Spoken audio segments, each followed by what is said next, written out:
I want to get into some updates, but here you go, is the Jen Psaki thing. When people talk about dog whistles, this isn't a dog whistle. Jen Psaki, watch her answer. She says, and I want everyone on these big tech platforms, basically saying, hey, look, you better start doing our bidding for us. And more importantly, when you see the incestuous relationship, listen to how this question is framed. So our hope is that all major tech platforms and all major news sources, for that matter, did he just flash to Chucky? To ensure the American people have access to accurate information on something as significant as COVID-19. That certainly includes Spotify. So this disclaimer. It did. But we want every platform to continue doing more to call out mis and disinformation while also uplifting accurate information. We want all of the tech platforms and media to be vigilant. If you see something, say something.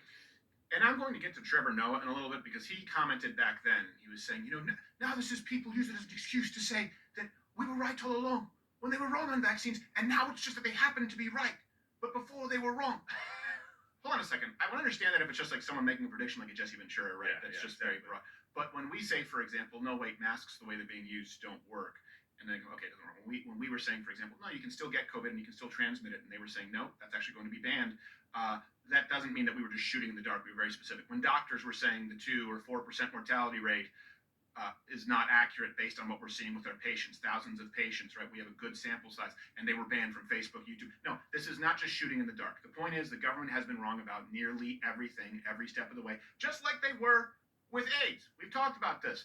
Remember, they said 1 in 5 heterosexual couples would be touched by AIDS. That was a lie. Or you can say it was a mistake. Anthony Fauci said that a child could catch AIDS from his parents if they're in the same house, from the same cereal box, effectively. I don't know if he said cereal box, but he said living in the same house, that it could be airborne. He was wrong. Either you're a liar or you're really, really shitty at your job. So the point is this. When the government says we need to determine what is misinformation, and they've been verifiably wrong, that's a scary spot. If all of big tech answered Jen Psaki's call, right? Her little censorship signal in the sky, guess what? We're gone. Right. And it's not the purview of the government to be determining what is and isn't allowed to be said by the people. They have a guiding doctrine, and it's free speech. Yes. Period. Get out of it. Now, there are some other updates. Neil Young said he was going to pull his music. Yeah. Yes. But now Neil Young and people, it was never about the COVID misinformation, because you guys have now seen the N-word attack, and I said this with the COVID misinformation. It's not what it's about. Yeah. Don't apologize. Don't back up, because guess what?